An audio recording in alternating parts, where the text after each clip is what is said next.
সনে সানি ফুসে সানি বেড়ার ঘর এই ঘর নেই সনে সানি নারাজ সানি নারা বুঝন তো নারাজ সানি সনে সানি বেড়ার ঘর কির ঘর নইলে মাইটে মাটির তো হযরত কিবলা গৌসুল আজম মাইজভান্ডারীর ঘরটাও ফুসের ঘর ছিল এই টাইমের মধ্যে কিসের ঘর ফটিকছড়ি এলাকা মরুভূমি এখন না আবাদ হলো কিছুদিন হচ্ছে আমরা চোখে দেখেছি আগে তো বিলকে বিল ঠিক না বিলকে বিল এখনো বিল গভীর মনোযোগ হযরত কিবলা গৌসুল আজম মাইজভান্ডারী যখন স্থির করলেন আমি এখানে থাকবো কে করতে কি আসলে একটা প্রবাদ আছে যেখানে মিডিয়া আছে সেখানে পিঁপড়া আছে নিশ্চয় হযরত কিবলার উদ্দেশ্য গৌসুল আজম মাইজভান্ডারী কিবলা কাবা উনি ফুসের ঘরে বসে রইলেন কিন্তু যে মানুষ হযরত কিবলার সাথে দেখা করেছে ও খুশবু না নিয়ে পারে নাই প্রত্যেকে খুশবু পেয়েছে কিন্তু বড় বড় শিয়ানা মানুষেরাও গিয়েছিল তো সালাক মানুষও পরীক্ষা করার জন্য গিয়েছে তো হঠাৎ করে দূরে যাচ্ছি না কাছের থেকে বলতেছি হাটাজারি থেকে ধরেন তিনজন হুজুর হযরত একটু বলেন না তিনজন হুজুর কোরআন হাদিসের বড় দক্ষ হুজুর তোরা বলতেছে মাইজভান্ডার বলে গৌসুল আজম মাইজভান্ডারী এসেছে চলো একটু দেখে আসি একটু পরীক্ষা করে আসি তাহলে উদ্দেশ্য এত ভালো না উদ্দেশ্য তো পরীক্ষা করার জন্য যাই আমি একদিন আপনারা মোবাইলে দেখেছেন শেরে বাংলারে কেন মাঝে মাঝে দেখতে আসে কোনো জিয়ারতে আসে না এরকম একজনকে ধরে ফেলেছি তো আমি আপনারা মোবাইলে দেখেছেন মনে হয় আমি বলি আমরা এখানে সিজদা দিয়েই লেখা আছে এখানে মাজারে সিজদা দেওয়া হারাম ঠিক না তাইলে আসেন ওলি আল্লাহর বেলায়েত ওলি আল্লাহর খুশবু কয়জন বললাম হুজুর কয়জন তিনজন গৌসুল আজম মাইজভান্ডারীকে পরীক্ষা করার জন্য যাচ্ছেন তো আল্লাহর ওলি খবর হয়ে যাইতো বলেন না কোনো একটা ঘটনা ঘটলে অটোমেটিক জানা হয়ে যায় খবর হয়ে যায় ঠিক না এই টাইমের মধ্যে তো গোটা জমিন বিলকে বিল আছে আইল বিল আর আইল আইল বুঝো তো বিলের আইল তো হযরত কিবলা বাইরে চেয়ারের মধ্যে বসে রইলেন ওই তিনজন মৌলবী গুলো আইল দিয়ে গানা কি দি তো হযরত কিবলা তো অনেক দূর থেকে তিনজনকে দেখতেছেন হঠাৎ করে গৌসুল আজম মাইজভান্ডারী লাইন ঘুরিয়ে নিলেন কি লাইন ঘুরাইলেন এখানে একটা রাখাল ছেলে গরু চড়াচ্ছেন ছাগল চড়াচ্ছেন একটা রাখাল ছেলে কালো হয়ে গেছে এই ওকে ডাকলেন বাবা একটু এদিকে আসো তো রাখালে বলে আমি দীর্ঘ বছর এখানে গরু চড়াচ্ছি গৌসুল আজম মাইজভান্ডারী আমাকে কোনোদিন আজকে আমাকে যখন ডাক দিছে নিশ্চয় আমার তকদিরের পরিবর্তন হবে আই কি সাইনা ভাষার কথা কইতে না ওনারা সুবহানাল্লাহ বলেন মাইদ দে এখন তো মাইফান না সুগ দিলে ফালাস ছড়ে দূর তুড়ি জাতি কইন দি এর লেখানে বরবাদ ইতে কদে ঠিও তো ফকড়ন না থাকতো ওবন কই বেড়াই দতি দেবে একদম বার করে দিয়ে রাজারি জাতি আল্লাহ একটু জোরে আওয়াজ করার তৌফিক দাও মুদ্দারত না আজারাইল বেশি ইউজ করা কাম করিন না ফারদ দেয় না হুজুর গেই গদি দেখুন না আবাদ নগরত দেয় ওয়াজ ফেলাই রে গেই গদি আরো খতম করতো তোমার নমাইতে লাগবে দেই বিরক্তিবোধ করি একখানা মাথা বুলা করলে গমেরি ভালো লাগে নেগেটিভ একখান গরম ঠান্ডা হদিয়ে না একবার জানা যাও যেতে কই না তোমারা পরে গিয়েও দেরি তাইলে আইয়ন মূল বিষয়ের মধ্যে আসি রাখাল ছেলে কইলাম তো কি চড়াচ্ছেন গরু ছাগল মহিষ গরু চড়াচ্ছেন মৌলবী কজন আইল দিয়ে আসতেছে একটা আল্লাহওয়ালা একটা দুনিয়াওয়ালা আসমান জমিন ব্যবধান ঠিক না? আপনি মৌলবী করতে পারবেন, কোরআনের ফাঁকি করতে পারবেন, কিন্তু ওলি আল্লাহ হওয়া কঠিন। ওলি আল্লাহর ভেলায়তের শক্তি কিয়ামত পর্যন্ত কবরের মধ্যে জিন্দা। শুধু জিন্দা না, ওয়ায়ানসুরুনা আউলিয়াহুম, সাহায্য করতে থাকবে। ঠিক না? অনেক মৌলবী মারা গেছে, অস্তিত্ব নাই। কত বড় মুফতি সাহেবেরা মারা গেছে, কবরের অস্তিত্ব পর্যন্ত নাই রে, এরকম দলিল আছে। ঠিক না? আর রহমতুল্লাহ আলাইহি সৈয়দ, উনি এমন ভালো কাজ করেছেন, আল্লাহ উনার উপরে এমন খুশি হয়েছেন, মদিনার রাসূল এমন খুশি হয়েছেন, আজকে উনি মরার পরে অমর হয়ে গেছে কিয়ামতের জন্য। এটাই হলো দলিল। বেলায়েত পাওয়া এটা আরেকটা চ্যাপ্টার। আপনি কত বড় ব্যক্তি এটা চ্যাপ্টার না, বেলায়েতের খুশবু পেয়ে গেলেন, আজীবন মরার পরে অমর হয়ে গেলেন। ঠিক না?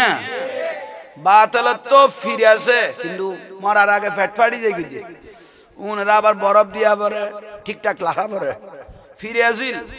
অথচ ফটিয়ার আমিরদন খালাসোনা চিনো না? ফটিয়া আমিরদন খালাসোনা করতে আমি মারা যাওয়ার পরে আমাকে 15 দিন রেখে দিবে। উনি ওসিয়ত করেছেন, আমি মারা যাওয়ার পরে আমাকে 15 দিন রেখে দিবে। বাতেলারা যা বলে আল্লাহর ওলি মারা যায় ফসে যায়, কিন্তু আমি ফসি কিনা এটা আমি আল্লাহকেও দেখাইবো, হযরত কেবলাকেও দেখাইবো।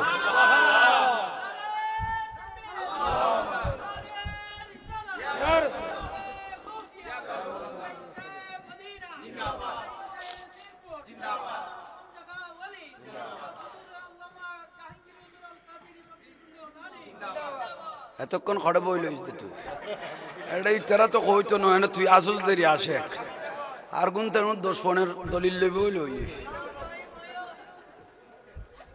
আল্লাহ হায়াত দেখ, আমিন কোন স্লোগান দিবেন। বদরের যুদ্ধ জয় করে আমার রাসূল নিজে স্লোগান দিয়েছেন। আচ্ছা আসেন মূল কথার ভিতর। তাহলে হযরত কেবলা বসে রইলেন, রাখালকে ডাকলেন, মোল্লাগুলো আইল দিয়ে আসতেছেন। তো ওলি আল্লাহর বেলায়ত এটা কত বড় গৌসুল আজম মাইজভান্ডারী, এটার একটা কারামত নমুনা শোনাচ্ছি। তাইলে রাকালটা পাশে আসলেন। হযরত কেবলা বলে, বাবা তুমি কি করতেছ? হুজুর আমি ওই গরু ছাগল ছড়াই। আজকে তোমাকে একটা কাজ করতে হবে। কি কাজ? ধরো আমার টুপিটা আজকে তুমি পরো। গৌসুল আজম মাইজভান্ডারের টুপিটা দিয়ে দিলেন কাকে? আহা বলেন না, বলেন না। গৌসুল আজম মাইজভান্ডারে কেবলাকে আবার টুপিটা দিয়ে দিলেন। যাও তুমি যাও, সময় অনুপাতে তোমাকে ডাকলে আসিও। তাহলে লাইন চালাই দিছে। এটা হলো বেলায়েতের লাইন। মোল্লাগুলো আসলেন, কোরআনের ফাঁকি, ফাঁকিগুলো আসলেন। অনেক জনে কোরআনের ফাঁকি ফাঁকি বলে, আমিরাম যা বলে কোরআনের ফাঁকি। আচ্ছা ফাঁকি কে হইও? ফাঁকি হইলে তো আমার থেকে গাছে গাছে দৌড়া পড়বে, তোরা সহলে দররি নইলে কি তো ছাগল আর হরিণ হলে কেন দড়ি টরি সাহিত্য একটু কোরআনের ফাঁকি হইলে আর তো গাছে গাছে দৌড়া পড়বে তোরা লাই বলি। ফাঁকি নয়, ওই ছাগলের বাচ্চাটা চই যাবই, এটা ফাঁকিটা কি অনেক দূরে। কোরআনের ফাঁকি মাকি এরকম কোরআনের ফাঁকি 22,000 এজিদ বাহিনীর মধ্যে 3,000 মুফতি ছিল, সব কোরআনের ফাঁকি, কিন্তু আওলাদ রাসূল ইমাম হোসেনকে শহীদ করে দিল। ঠিক না? এরকম কোরআনের ফাঁকির কপালে মারি জানার বাড়ি লাগো অজমগর এরকম কোরআনের ফাঁকি যেগুলো আওলাদ রাসূল ইমাম হোসেনকে কি করে দিল? জবাই করে দিল। দুধের বাসা আলী আসগরকে শহীদ করে দিল ইমাম হোসেনের ছেলে। ইমাম হুসাইন রাদিয়াল্লাহু আনহু বড় ছেলে ইমাম আলী আকবর, যার চেহারা শেকেলে মুস্তাফা ছিল আমার রাসূলের সূরতের মতো। এই কোরআনের ফাঁকিগুলো 22,000 এজিদ বাহিনী, 3,000 মুফতি ছিল, 7,000 হাফেজ সাহেব ছিল, এই এজিদগুলো আওলাদ রাসূলকে জবাই করে দিল। এগুলোকে কোরআনের ফাঁকি বলবেন না এজিদ বাহিনী বলবেন? তাহলে এগুলো দাড়ি টুপি ফাগরি মিসওয়াক বলেন, দাড়ি টুপি ফাগরি মিসওয়াক। ওরে মারে মা, নামাজে টিলেই বেতর, এ দুয়া নামাজ এত ইবাদত করে, আওলাদ রাসূলকে জবাই করে দিল। ইমানদার বলার কোন সুযোগ আছে? এই জোরে বলেন, ইমানদার বলার কোন সুযোগ আছে? মুহররম মাস যখন আসে, রানিং এজিদগুলো উই পোকার মতো উড়ে, এজিদের কোনো দোষ নাই। ইয়ে বাহারে গেল বুঝি অনেক রানিং এজিদ, মোহরম মাস আসলে এসে যায়। এজিদের কোনো দোষ জানি ভিতর বনে জামাই লাগে। এজিদকে কেউ মুসলমান বললে তার ইমানও থাকবে না, কারণ এজিদ থাকাকালীন আওলাদ রাসূলকে জবাই করে দিয়েছে, একজন ব্যক্তির বিচার করেছে। সেগুলো তো সব এজিদের ইন্ধন হয়েছে। ইতারা বাতলা বাতলা গোসর ফাল্লা খদার বিয়াই গো ওয়াবি ভরি গই হুজুর আমি কে সায় করতে পারলা আয় তোমার আরাম নসিনি না তাইলে আজমগর আচ্ছা দুর্গরে কে গিয়াল গরম দরকারি কথা আয় এক সাইড মারি আগা করা আসি ফেলে সই বইল তেলে বেশি লাভ হইব খায় অ্যান্টিবায়োটিক ডাক্তারের 7 দিন দিলাই 7 দিন ক্লিয়ার করে দিয়ে যাই খায়াত কম তুই জিদ করে বিষয় দেন আরে বেখন এবার তো আস্তে বিষ আস্তে আস্তে কর হয় তোরা কোনো জোর করি একখানে এনে গুড়া ভাঙ্কা আনলে কমই তোর আচ্ছা যাক আল্লাহ লাগর তোলাই দোয়া আল্লাহ কবুল কর আলেম ওলামার ইজ্জত করলে কিয়ামতের দিন ইজ্জত পাবে কিয়ামতের দিন 60 জন মানুষ সুপারিশ করবেন নবীরা আম্বিয়া নবীগণ তারপরে আলেমগণ সোহাদা ঠিক না আর বলেন না সোহাদা তারপরে সালেহীন আল্লাহর ওলিরা ইখতিয়ার দিবেন সুবহানাল্লাহ বলেন সেজন্য আশা আশা আশিক রাসূল আলেমদের কি ইজ্জত করবেন তোলায় তোলায় দাম বেড়ে যাবে হে আওলাদ রাসূল সৈয়দ মুহাম্মদ দাদা হুজুর যদি এখানে না আসতো সৈয়দ আহমদ সিরকুটি রাহমাতুল্লাহ আলাইহি এই বাতিলগুলো আমাদেরকে খেয়ে ফেলতো এই গৌসিয়া কমিটি বাংলাদেশ যদি না হতো রন্দর রন্দর যদি না ঢুকতো এই বাতিলগুলো আমাদেরকে শুষে খেয়ে ফেলতো ঠিক না ভাদ্র মাসে কুকুর যেভাবে পাগল হয়ে যায় ভাদ্র মাস আসলে জুলুস আসলে বাতিলগুলো পাগল হয়ে যায় কিন্তু থামানোর কোনো সুযোগ যত কমাইতে চাই এত বেড়ে যায় ঠিক না আহা প্রশ্ন করে হুজুর জুলুসে কি পাইলেন থাপড়ি টঙ্গিত কি পাইলেন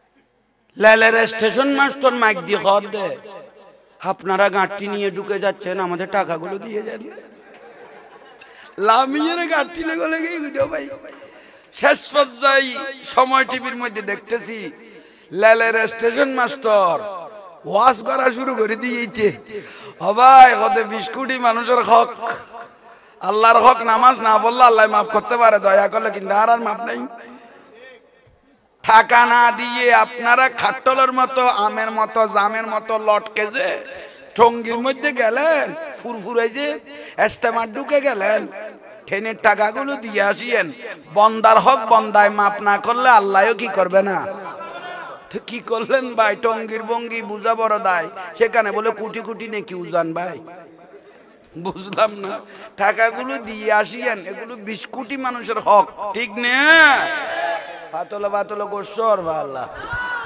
নইলে অজমগর ইকে কি আলগর হযরত কেবলা গোসল আজম আয় আল্লাহ কথা কথা কইতে না আইসো সইজন্য কথা কর দে নাই খেয়াল করি তো ভাই দেখো আর ভাবি নে দূর গরে বাদ নাই বিলে তুই এখন তো ব্যবস্থা কর বাবা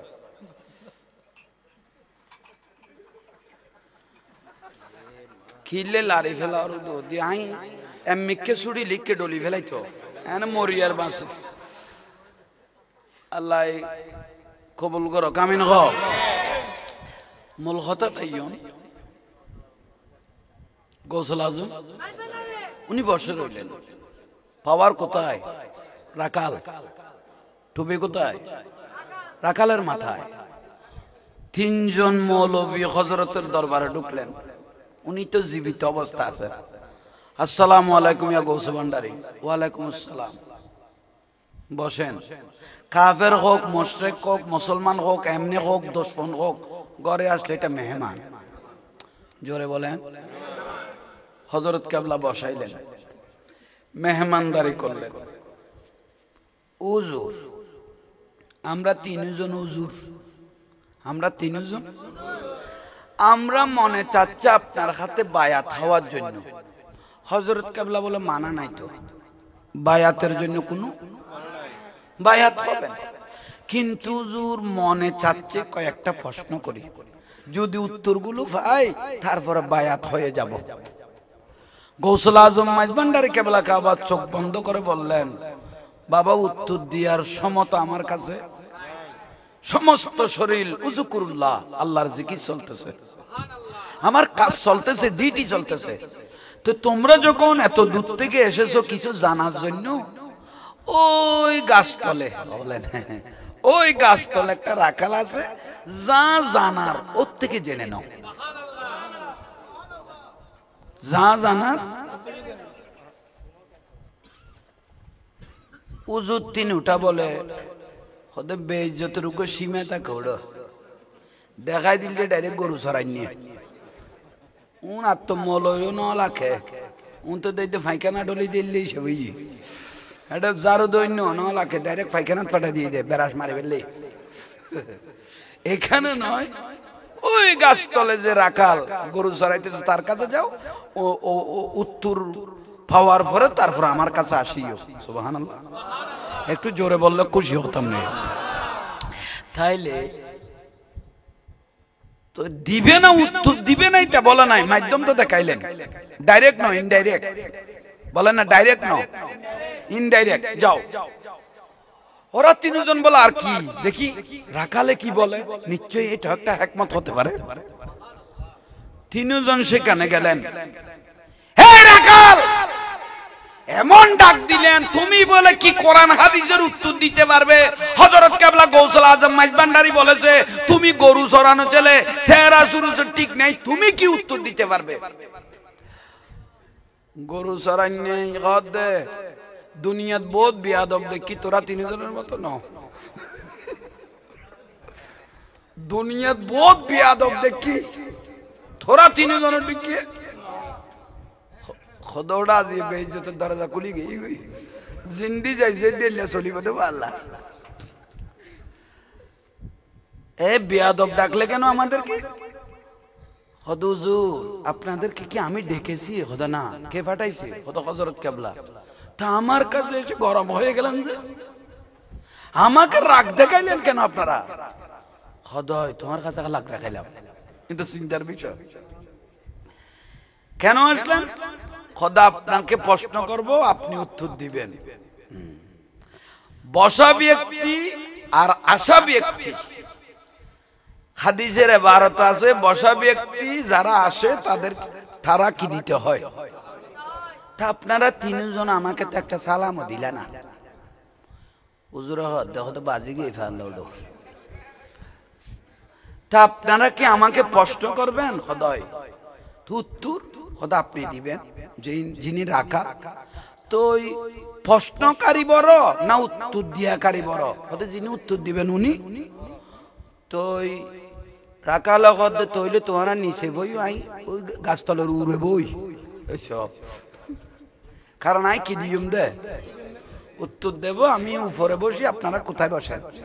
নিচে বসেন। আফসোস ইতারা গদা জিয়ে বাড়ি যেতে পারিনি, হইতে তেমন যে সুডা সুটি এমন ভাবে প্রশ্ন করা শুরু করলেন।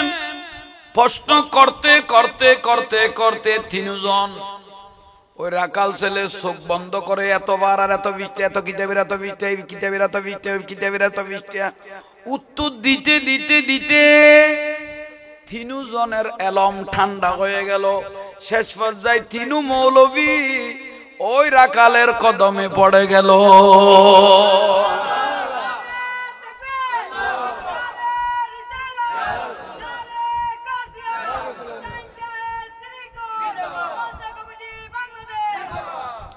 স্কুল খুলছে ভান্ডারি, স্কুল খুলছে আমার গৌসুল আজম মাইজভান্ডারী,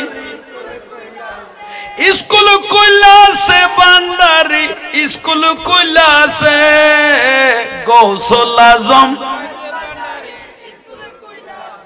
চলো রে মন তোরা যাই বিলম্বের, চলো রে মন তোরা যাই বিলম্বের, গৌসুল আজম মাইজ ভান্ডারি স্কুল কইলাছে বলো গৌসুল আজম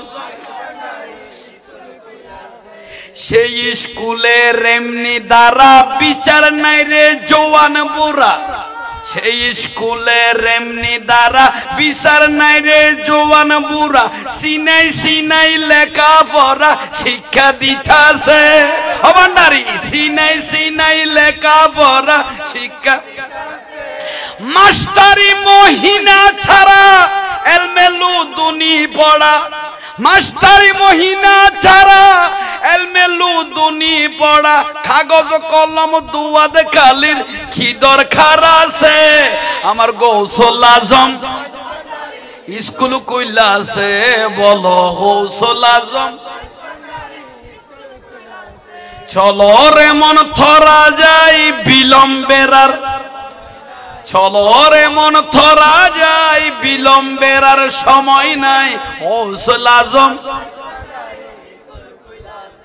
বলো গৌসুল আজম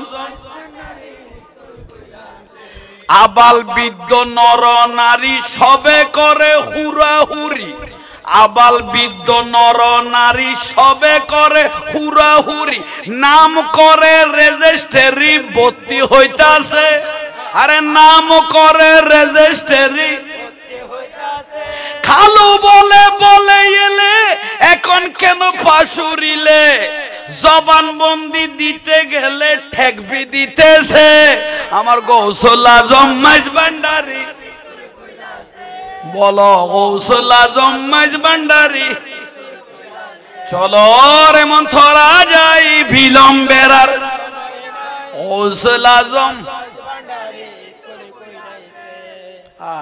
খুদুই জলিজার গুই এই হুজুর কেন আই গেল গুই উন তো দে দে খদে ফিডেরে দে দে বিলডি সাঁসি সাঁসি লাবল লাগার ফানি ইবেরে কিল্লে লইয়া আলু দুদি সিন্দাত ফুরকে না নাও পরে ফইল বই গে ইউ আজম ঘর না বাতুন লই যাও না বে ঠিক করে হত কি হইতে মাছিলাম দে ওই রাকাল ইয়া উজু তিনিও দরি বেলি দে খারে কি দরি গে দে ঠ্যাং দরি বেলি দে রাকাল হতে তওবা তওবা তওবা মানে উকো রাখালে যদি এদু কোরআন হাদিসের উত্তর দিতে পারে এবার নদরি কারে দরি গো রাকাল কত বুলর ভাই আইলাম দে মিটার তোমারে ফাটাই দিবে জেনারেটর জিবে লাইনে তুনাইছে এ তুন গৌসুল আজম মাইজ ভান্ডারির বেলায়তের লাড়ারি বেতুন মিটারের মধ্যে কিছু লাইন গুলো দে হুজুরা লগত হয় কথা তো ঠিক কই এটা করায় ইবে তো মিটার দূর মাইলো দে এক দূরত হযরত কেবলার কদমত ফেলাই না এই যখন ঠিক না আরে বাপ রে বাপ হুজুর অনরে চিনিন না পারে এখন চিনতে পেরেছি হযরত কেবলা দারা কাম আছে ভাই রাকালকে ডাকলেন গৌসুল আজম মাইজ ভান্ডারি বড় করি বাবা স্কুলে পড়েছ না মাদ্রাসায় না তুই তুমি এত বড় আলেম গুলোকে প্রশ্নের উত্তর দিয়েছ কত দূরে কেঁচা কত লেখাপড়া ঠিক নেই রাকালে বলতেছ লেখাপড়া এগুলো কিয়া এগুলো পেলে কোথায় ও মা আমার হযরতের বেলায়েত আমার মাথার উপর আপনার টুপিটা যখন আমার মাথার উপর লাগাই দিলেন আল্লাহর জালালিয়তের কসম করে বলতেছি মনে হয় দুনিয়ার সমস্ত এলম আমার মাথার ভিতর ঢুকে গেছে ঠিক না তো সেই জন্য আল্লাহর ওলির সাথে বেয়াদবি করার কোনো সুযোগ আমরা কিয়ামত পর্যন্ত আল্লাহর ওলির মাজারে জিয়ারত করব ওদের উসিলা নিয়ে দোয়া চাইব